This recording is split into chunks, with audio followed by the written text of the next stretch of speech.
Have you ever said something in anger and wished you could take it back?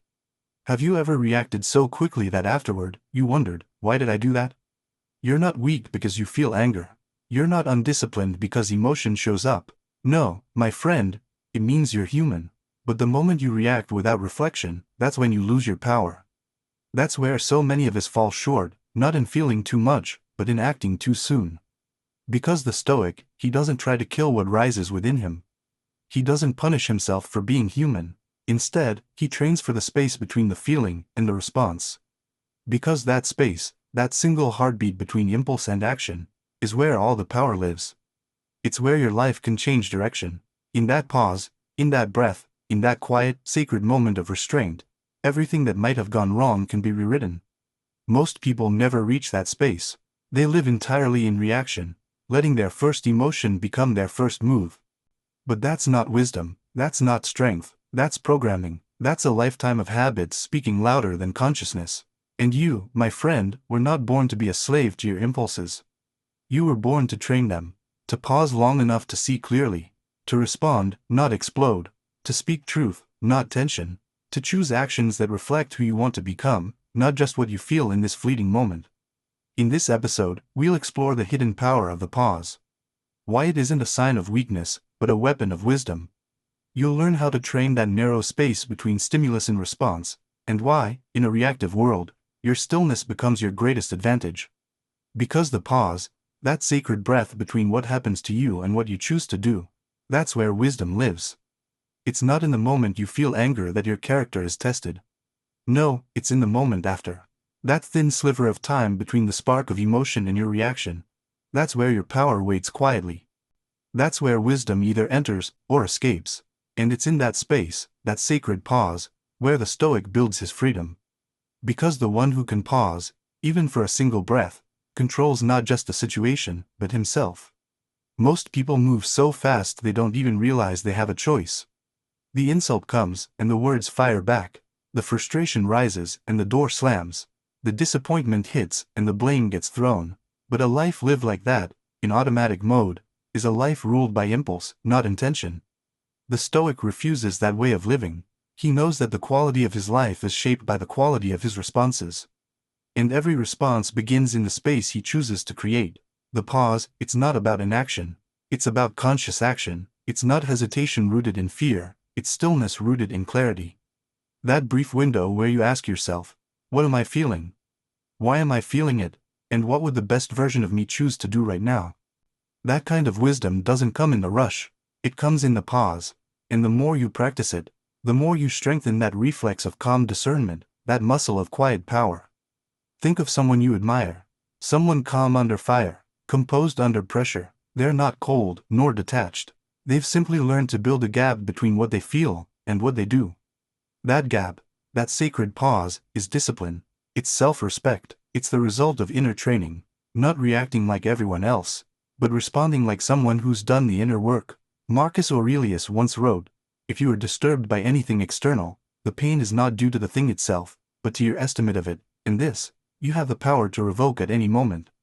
That's the essence of the pause, the ability to challenge your first estimate, to not take your first thought as truth, to delay the storm just long enough to see through it, and maybe in that pause, you realize something powerful. You don't need to reply. You don't need to defend. You don't need to protect your ego. Because your peace matters more than your pride. Pausing doesn't mean avoiding. It means awakening. It means choosing clarity over chaos. It means stepping back just far enough to see the whole picture before you draw your sword. Imagine your mind as a lake. When anger strikes, the water ripples violently. You can't see your reflection, only distortion. But when you pause, when you breathe, the surface calms. And only then can you see clearly again. That's what the Stoic understands. That clarity is born in stillness. Not in the noise, not in the rush, in the pause. Every reaction shapes the direction of your life. Every pause reshapes your destiny. So the next time emotion rises, don't suppress it, don't fear it. Simply breathe, stand still for a moment, and watch how the storm inside you begins to settle. Because in that stillness, you don't just find peace, you become it. And in the next part, we'll go even deeper into how to train that sacred pause, so it becomes not just a choice, but your second nature. Earlier, we learned that the power lies in the pause. That moment between the feeling and the response. Now, let's go deeper, because pausing isn't just restraint, it's ownership. To pause means taking responsibility for what happens inside you. It means facing your emotions with maturity, instead of letting them steer the direction of your life. It's the quiet, steady decision to say, no, I won't let this define me. I'll define how I meet it. That's real power. Not loud, not dramatic, but quiet, grounded, sustainable power. And this isn't just philosophy written in old books. It's practical, it's real. You can apply it today, in your next conversation, your next conflict, your next moment of tension. Train the pause. Even 2 seconds of silence can prevent 2 hours of regret. Even a single breath can stop a spiral from pulling you down. Even one conscious moment of reflection can change the next 10 years of your life. Because once you realize you don't have to act immediately, you begin to act intentionally. That's the shift. That's the beginning of mastery. The pause isn't something you wait for. It's something you practice. You build it, you strengthen it, one moment at a time. And every time you do, every time you choose to breathe instead of burst, you build a new muscle. The muscle of self-direction, of clarity, of presence. That's what Stoicism is really about. Owning your response, moment by moment, until your life is no longer run by emotion, but guided by reason and wisdom. Reactivity is weakness dressed as strength. We live in a world that celebrates speed, quick to speak, quick to reply, quick to fight back, but in a world that idolizes reaction, silence can look like weakness. The truth, however, is the opposite. It's not silence that shows weakness, it's reactivity. Because the person who reacts to every opinion, every insult, every shift in mood, isn't strong. They're ruled, controlled, tugged around by whatever the world throws their way. And that's not power, that's instability disguised as urgency. The Stoic knows that strength isn't found in reaction, but in restraint. He understands that if someone can push a button in you and get the same reaction every time, then you're not free. You're owned. Your emotions, your peace, your behavior, they all become dependent on someone else's choices. And the one who angers you, controls you. That's why reactivity must be trained out, not tolerated. Because reactivity feels good in the moment, doesn't it? That sharp comeback, that impulsive decision, that dramatic walkout. It gives you the illusion of control, but what it takes from you in return is far greater than what it gives. It takes your clarity, it takes your relationships, it takes your peace of mind. How many regrets in your life began with a reaction? How many moments did you wish you could take back, not because of what was said to you, but because of what you did without thinking? Seneca warned, the greatest remedy for anger is delay. Not denial, but delay. A space long enough for reason to enter. Because once reason shows up, emotion loses its grip. You begin to remember who you are. You remember what matters, and most importantly, you remember that you have a choice. You are not a machine. You don't have to act on every feeling. You can acknowledge the fire, without feeding it. And here's where reactivity hides, not just in outbursts of anger, but in sarcasm, in quiet withdrawal, in that subtle passive aggression that creeps in when you feel unseen or unheard. The Stoic doesn't just train against explosions. He trains against the small escapes. He trains for steadiness in the quiet moments, those invisible tests of character that no one else even notices. He practices staying still when something stings, not to suppress, but to stay sovereign. Because only the calm mind sees clearly, only the steady heart chooses wisely. Reactivity often comes from unprocessed pain, from insecurity, from the need to defend an identity that feels fragile. But once you begin the inner work, once you anchor your worth in your values, not your emotions, you no longer need to react to everything. You become less defensive, more deliberate, less provoked, more composed. Your presence itself begins to change. You become the person whose calm de-escalates tension, whose silence diffuses storms. And that kind of strength is rare, because it takes daily work. It takes letting go of the need to win every argument, the need to be right, the need to have the last word. It means choosing long-term peace over short-term ego. That, right there, is discipline. That's the real test of strength. So the next time you feel triggered, pause. Not because you're weak, but because you're strong enough to resist the pull. Ask yourself, who am I giving control to right now? If the answer isn't you, then step back, breathe, and choose again. Because in that moment, the moment you reclaim control, you don't just calm the situation. You rewrite your story. Earlier, we learned to pause, not as a sign of weakness, but as a mark of strength. Now, let's step deeper into what happens after the pause.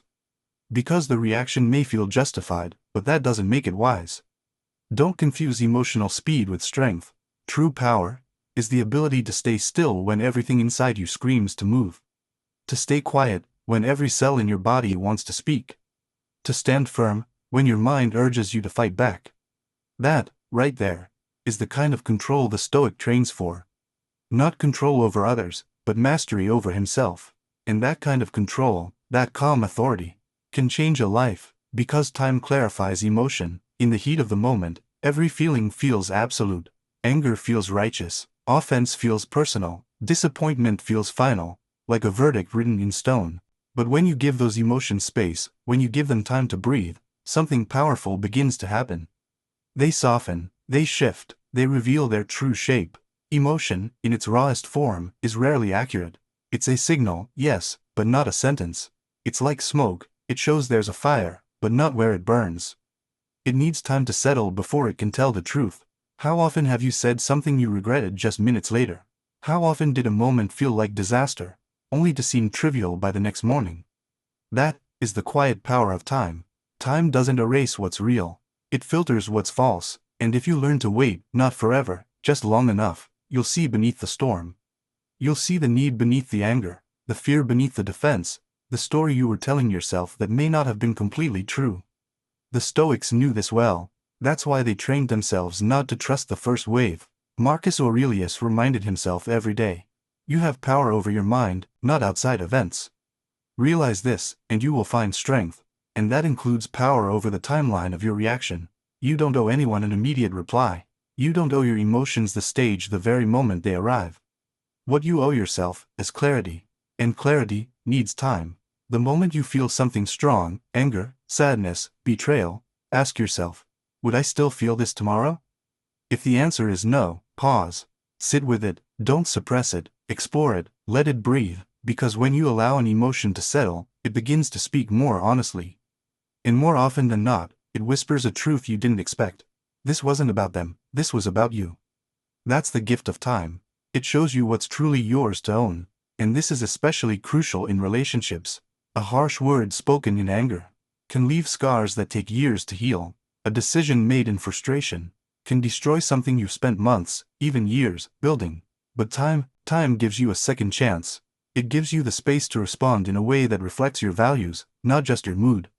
It's the opportunity to choose integrity over impulse, grace over reaction, wisdom over ego. And this isn't just about peace. It's about growth, because every time you delay an impulsive reaction, you're rewiring your mind. You're training emotional patience, you're strengthening that sacred gap between feeling and action. And with practice, that gap becomes your power. It becomes your default setting, until one day, you're no longer someone who explodes, you're someone who observes first. Time is not a luxury. It's a discipline, it's a weapon, it's a spiritual filter that reveals what really matters. The Stoic knows, if a feeling is real and worth holding onto, it will still be there after the fire cools. And if it was just noise, it will fade on its own. Either way, you've won, because you chose not to be ruled by the moment, but to rise above it. So give your feelings space, let the wave rise, and let it pass. Because if you can wait just a little longer, you'll often find that what you really needed to say is something entirely different. And that difference, that quiet shift of awareness, is what separates those who live in reaction from those who lead with wisdom. Breathe before you speak. There's a moment, so small it often goes unnoticed, between the surge of emotion and the choice of words. It's the moment most people skip, the breath they never take, the silence they never allow. But that breath is everything. It's the difference between escalation and understanding, between regret and restraint. To breathe before you speak is not a delay, it's a decision. A decision to lead with presence, not pressure. To engage with intention, not instinct.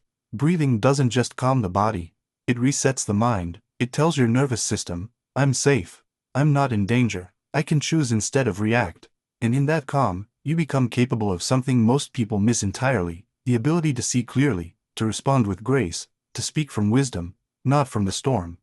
You've learned to pause, you've learned to breathe before you speak. Now comes the next step, listening. Listening, not just to others, but to yourself, to your values, to your deeper vision of the person you want to be in this very moment. A deep breath isn't about stalling. It's about remembering who you are, remembering what matters most, remembering how you want to show up in the world. The Stoics practiced this mental reset constantly, this sacred return to self. Epictetus once said, "We have 2 ears and 1 mouth, so that we can listen twice as much as we speak." But true listening requires stillness. It needs that breath, that quiet space before the words take flight. Because without it, your words are shaped by tension, not clarity. And no matter how right you are, if your tone is wrong, your truth gets lost in the noise. Have you ever seen someone ruin a perfectly valid point just because of how they said it? They were right, but their delivery made others close their ears. That's what happens when you skip the breath, when you let emotion hijack expression. But when you breathe, even for just 2 seconds, you lower the fire. You quiet the noise, and what comes next finally has a chance to be useful, not just reactive. This matters most in conflict. When emotions rise, and your voice wants to rise with them, pause. Take a breath, not to suppress, but to anchor. Ask yourself quietly, is what I'm about to say necessary? Is it kind? Is it useful? And maybe most importantly, will this move the moment forward, or just prove that I'm upset? That breath, that small, sacred gap, is where communication transforms. It's where reactive noise becomes constructive dialogue. And it doesn't just happen in great battles of ego or emotion, it happens every day.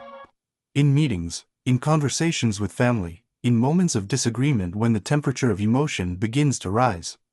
This habit of breathing before speaking builds trust.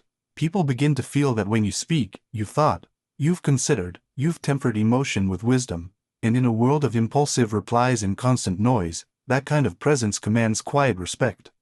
But make no mistake, this takes practice. Because your instinct will always want to speak now, especially when you feel hurt, misunderstood, or impatient. That's when the breath becomes its most powerful, because it's not just a breath, it's a boundary, a self-drawn line between feeling and expression. Every time you respect that line, you're training yourself to lead your emotions instead of being led by them. So next time you feel that urge to snap, to cut, to prove, or to speak just to release, breathe. Let that breath remind you, you are not your reaction. You are more, you have more strength in silence than you'll ever have in shouting. Because your words carry power, and power must be handled with care. Speak only after you've paused, and let that pause become your signature, the quiet mark of someone who no longer reacts from habit, but responds from mastery. Because space allows for reflection, there's a strange discomfort in silence, isn't there? A moment without noise, without reaction, without immediate response. It feels as if something is missing. But that emptiness isn't a void, it's an invitation to reflect, to notice, to understand, and in that space, something sacred begins to happen, the truth surfaces. Not the truth shouted in anger, not the truth twisted by ego, but the quiet kind, the kind that only appears when everything else gets still. The Stoic doesn't fear space, he creates it, because he understands. Wisdom doesn't scream over the noise. It arrives after it. Reflection cannot live in the middle of chaos. It needs calm, it needs distance, it needs space, and in that space, you begin to see differently. You start realizing the situation wasn't as urgent as it first felt, that your interpretation may have been colored by exhaustion, insecurity, or pain. That maybe, just maybe, the words that stung you weren't meant to wound, but to mirror something unhealed within you. Space isn't about withdrawing from life. It's about stepping back far enough to see it clearly, just as a painter steps away from the canvas to truly understand what's there. Up close, the strokes seem chaotic, colors colliding, lines unclear. But when you step back, the picture begins to make sense. Patterns emerge, meaning appears, and the emotions that felt overwhelming start to reveal their purpose. Reflection is not passive, it's active awareness. It's the courage to ask, what just happened? Why did I feel that way? What story did I instantly tell myself? And that kind of questioning, the kind that heals instead of hurts, can't happen in the heat of the moment. It needs air, it needs silence, it needs space, the kind of space most people avoid, because sitting with yourself is harder than reacting at someone else. Yet this is where maturity lives. In that uncomfortable space where you stop distracting yourself, stop blaming others, and start looking inward, with courage. The Stoic isn't afraid of that inner confrontation. He welcomes it, because he knows, only by facing yourself in silence, can you finally hear the truth that noise always drowns.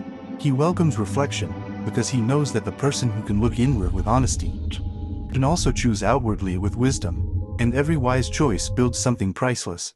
A life with fewer regrets, deeper peace, and stronger relationships.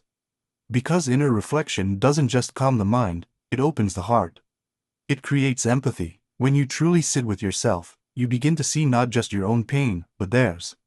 You start to realize that maybe that harsh comment wasn't really about you.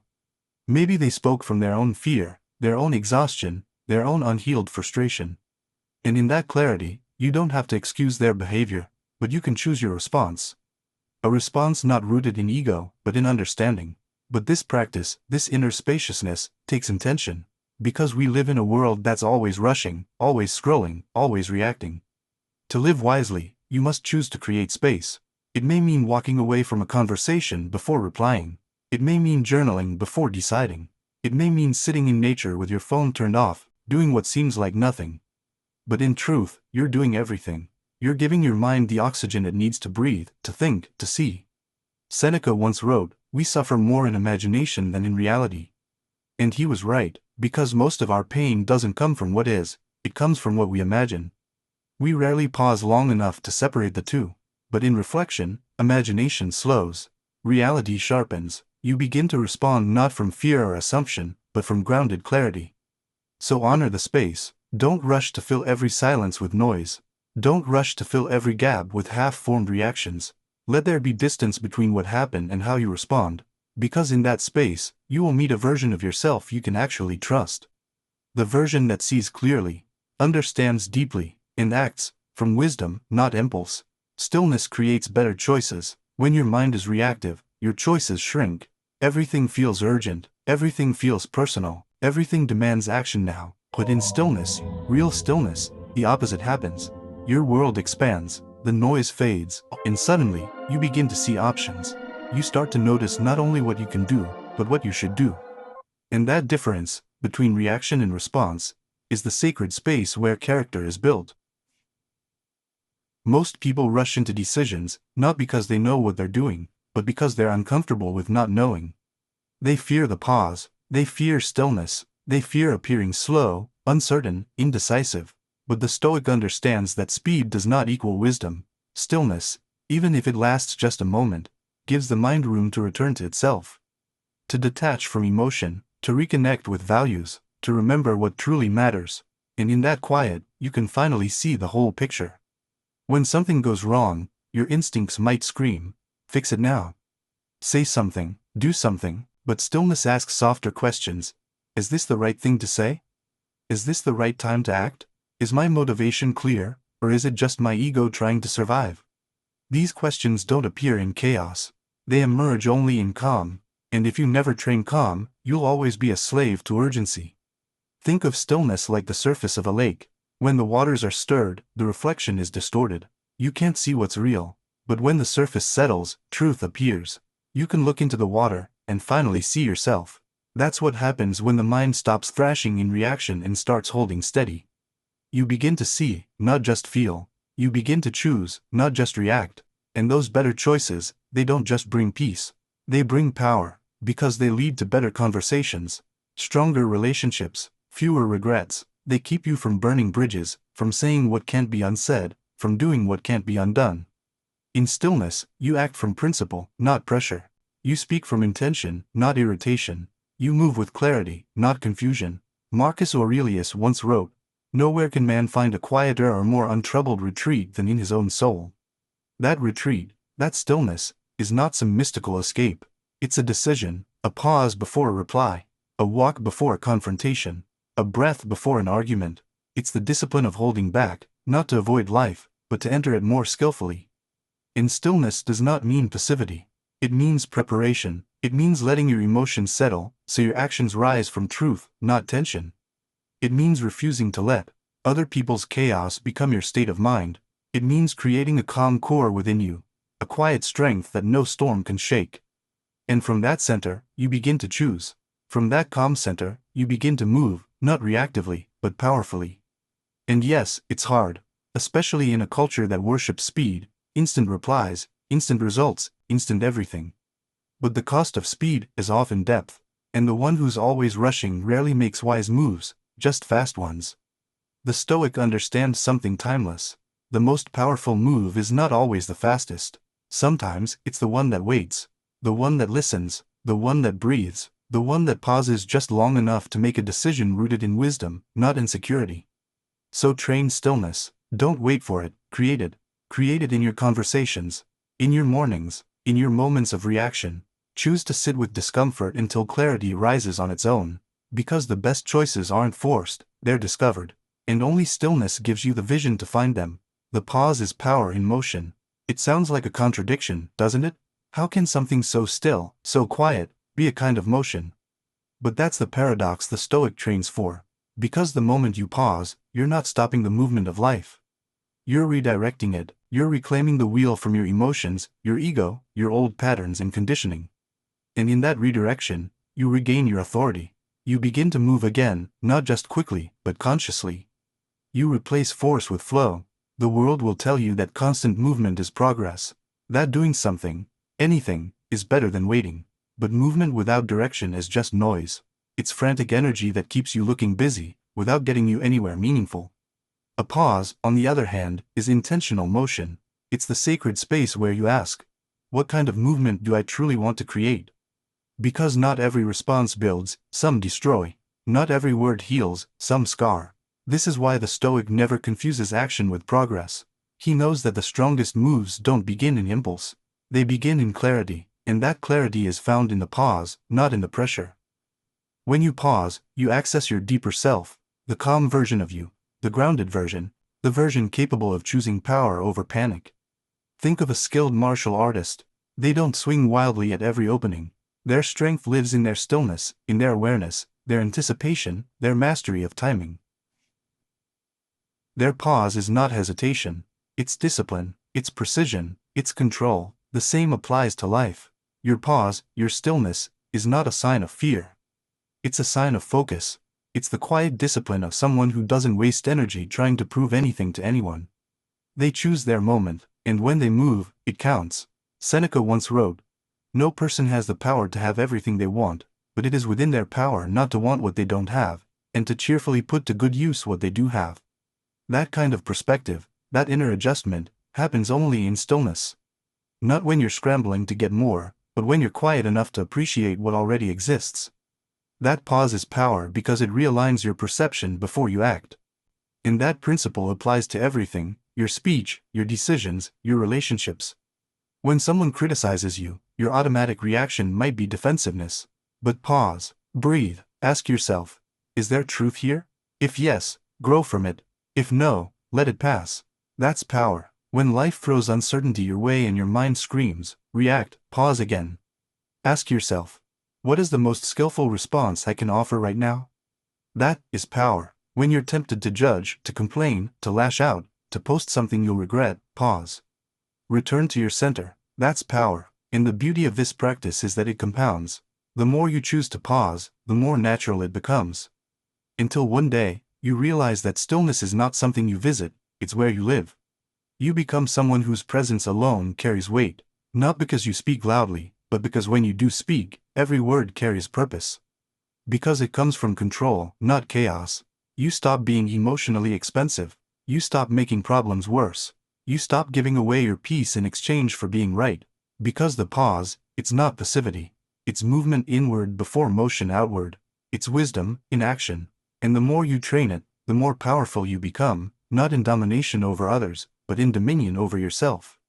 Don't rush clarity, because in moments of pressure, your mind will try to convince you to fix, to speak, to decide, now. But wisdom doesn't rush, it breathes, it observes, it waits until the truth rises to the surface on its own. Clarity, like water, takes time to settle. Stir it, and everything becomes cloudy. Leave it still, and the truth rises to the surface on its own. That's why the Stoic doesn't panic when the path ahead looks blurry. He waits. He understands that clear thinking cannot be forced. It must be invited, and that invitation is written in one word, patience. Most people confuse movement with progress. Because sitting in uncertainty feels unbearable. They'd rather act with confusion than wait with intention. But when you rush clarity, you end up acting from anxiety. You grab for quick answers. The ones that feel good now but cost you later. And deep down, you already know this. You've done it before. You've made choices just to escape the tension, and later whispered to yourself, if only I had waited a little longer. When you don't yet know what to say, be quiet. When you don't yet know what to do, be still. And when emotion clouds your lens, don't try to wipe it away in frustration. Let the fog lift on its own. This isn't indecision, it's integrity, because true clarity doesn't just help you act, it helps you act in alignment. And when your actions align with your values, your vision, and your truth, that's when they become powerful. Marcus Aurelius reminded us, if someone can show me that what I think or do is not right, I will gladly change, for I seek the truth. But how can you see the truth if you never pause long enough to notice it? How can you receive correction, new insight, or inner guidance if your mind is constantly sprinting toward the next thing? Clarity can't catch up to you if you're always running ahead of it. Sometimes, you have to slow down, or even stop, so that clarity can find you.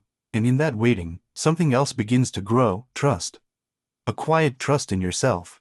A trust in life. A trust in the unseen process that unfolds in its own rhythm and time. Because clarity is not always intellectual. Sometimes it's emotional, sometimes it's spiritual, sometimes it's that whisper in the soul that only becomes audible once you quiet the noise long enough to feel it. The Stoic's power lives in his patience. He knows storms always pass, that what feels urgent now will often look very different in an hour. He knows that silence, sleep, or walk beneath the open sky can reveal more wisdom than any argument or frantic discussion ever could. And when he finally acts, he moves from centered strength, not emotional pressure. That kind of calm cannot be faked. It's earned, through training, through restraint, through resisting the temptation to act just for the sake of action. Through building the muscle of discernment. In your relationships, this matters. In your work, this matters. In your inner life, this matters. You don't have to react just because something happened. You don't have to decide just because a decision is expected. You don't have to speak just because the room falls silent. You can pause, you can breathe, you can say softly, not yet, and in that space, you rise above the fog. You return to wisdom, so the next time you feel the urge to push your way toward clarity, stop. Let clarity come to you. Sit, reflect, wait, trust that the mind, when given space, will do what it was created to do, find truth. And when that truth arrives, you'll recognize it, not because you chased it down, but because you made room for it to appear. A pause can prevent regret, because regret rarely comes from what we felt, it comes from what we did with what we felt. A single moment of reactivity can burn a bridge that took years to build. One sentence, spoken in anger, can echo in someone's heart for a lifetime. One impulsive choice, made under pressure, can alter the entire course of your life. And when the dust settles, when the storm passes, all that remains is a quiet thought: I wish I had paused. That pause doesn't erase emotion, it evolves it. It doesn't mean you'll never respond. It means your response will be something you can live with, not something you'll regret. Because here's the truth: most of our regrets don't come from silence. They come from noise, from the words we spoke too quickly, from the actions we didn't think through, from the reactions we let define us in moments that didn't deserve that power. The Stoics understood, restraint isn't weakness, it's foresight. It's the wisdom to remember that the future version of you, the one who must live with the consequences, will thank you for not acting in haste. The pause is not just for now, it's for tomorrow. It's for the version of you who chooses peace over guilt, legacy over ego, long-term strength over short-term satisfaction. The pause is a gift you give to your future self, the one who will look back and whisper, "Thank you for waiting." So breathe, be still, and remember, you don't find wisdom in rushing. You find it in the sacred stillness between your heartbeats. That's where strength lives, that's where clarity rises, that's where peace begins, because the power of your life will never be found in how quickly you move, but in how deeply you pause. Long-term satisfaction? That's what the Stoic seeks, not the rush of reaction, but the quiet power of restraint. Epictetus once taught, it's not what happens to you, but how you react to it that matters. But what if you didn't react at all? At least not right away.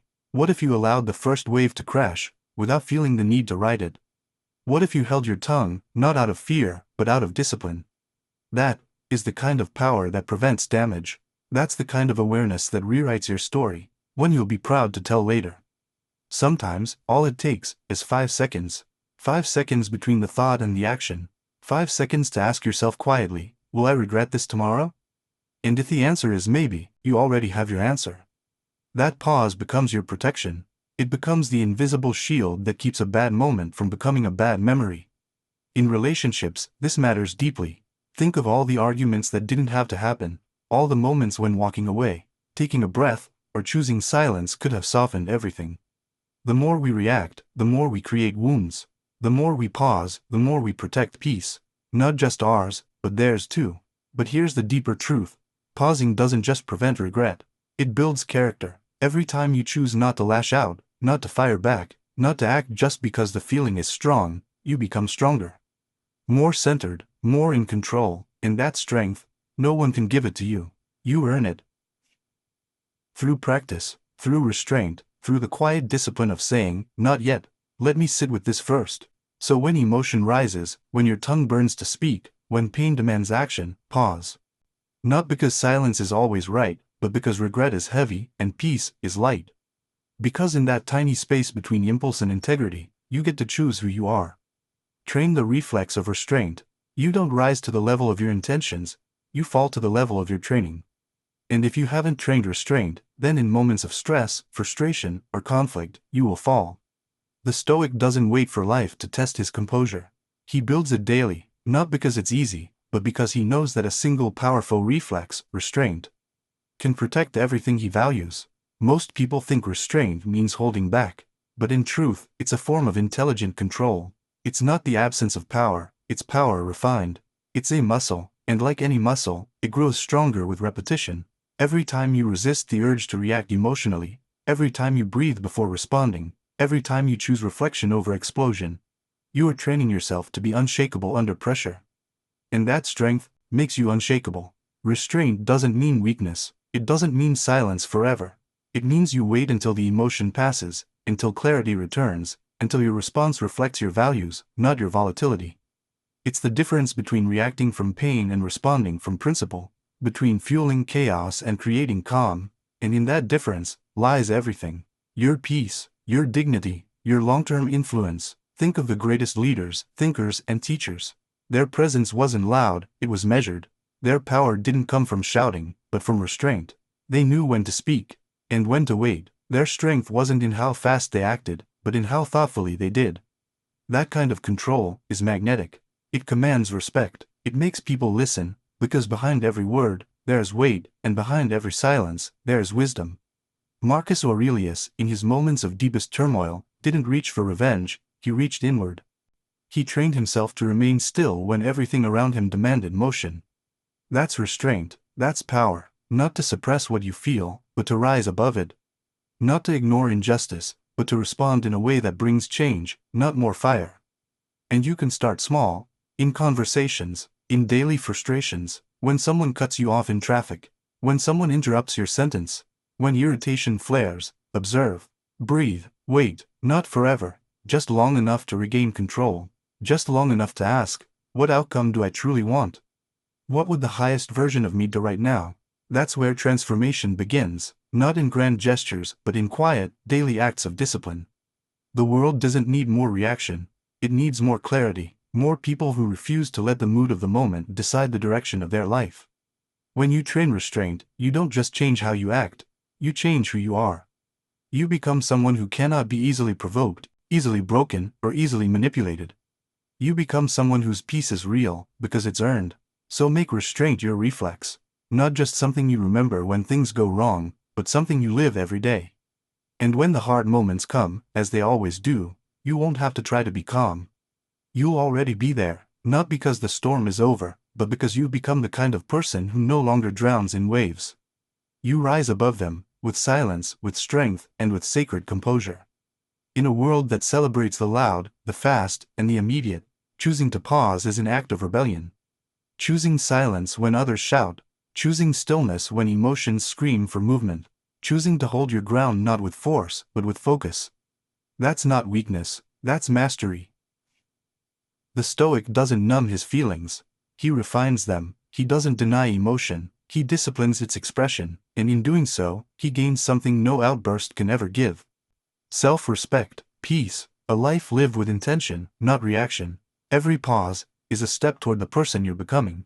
Every act of restraint is an act of freedom, and every time you choose not to be pulled into the chaos of the world, you move closer to your own unshakable calm. So don't underestimate the pause. Practice it, strengthen it, make it a part of who you are. Because when you learn to pause, you don't just avoid regret, you build a life that feels aligned, deliberate, and beautifully grounded. Speak less, reflect more, and let your calm become your power. Before you go, take one quiet breath. Reflect on what you've heard. And if this message spoke to you, share it, subscribe, and let your calm become your power.